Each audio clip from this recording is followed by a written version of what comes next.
ఈ 18 నెలల్లో వైఎస్ఆర్ కాంగ్రెస్ పార్టీ సాధించిన విజయం ఏమరా అంటే 11 సీట్లు వచ్చిన తర్వాత చాలా మంది ఒరే మనకు అవసరమారా ఈ రాజకీయాలు, ఎట్లా జగన్మోహన్ రెడ్డి అంటే తిరిగితే కేసులు పడతాయేమో అని చెప్పి చాలా మంది భయపడినారు.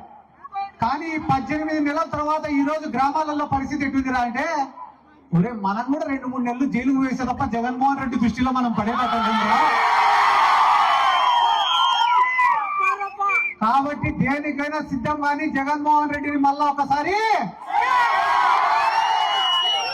నేను ఇదే వేదిక మీద నుంచి మన నాయకుడు జగన్మోహన్ రెడ్డి గారికి కూడా ఒక రిక్వెస్ట్ చేస్తానా, సార్ మనమేం ప్రతిపక్షాలను తొక్కాల్సిన అవసరం లే, వాళ్ళపైన కేసులు పెట్టాల్సిన అవసరం లే, వాళ్ళని ఇబ్బంది పెట్టాల్సిన అవసరం కూడా లేదు సార్.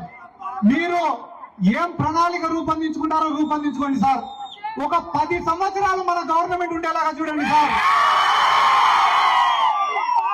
మీరు చేసే మంచి పనులు చేసుకుంటా 10 సంవత్సరాల అధికారంలో ఉండండి సార్. మీరు అనుకుంటా అంటే ఈ ప్రతిపక్షాలన్నీ కూడా ఫామ్ హౌస్ లకు పరిమితం అవుతాయని చెప్పి ఈ సందర్భంగా నేను తెలియజేసుకుంటూ నేను మరొకసారి చెప్తానన్నా, చేసిన మంచి ఎప్పటికి కూడా ప్రజలు మర్చిపోరు. మనం చేసే కష్టాన్ని కూడా ప్రజలు ఎప్పుడు కూడా గుర్తు పెట్టుకుంటారు.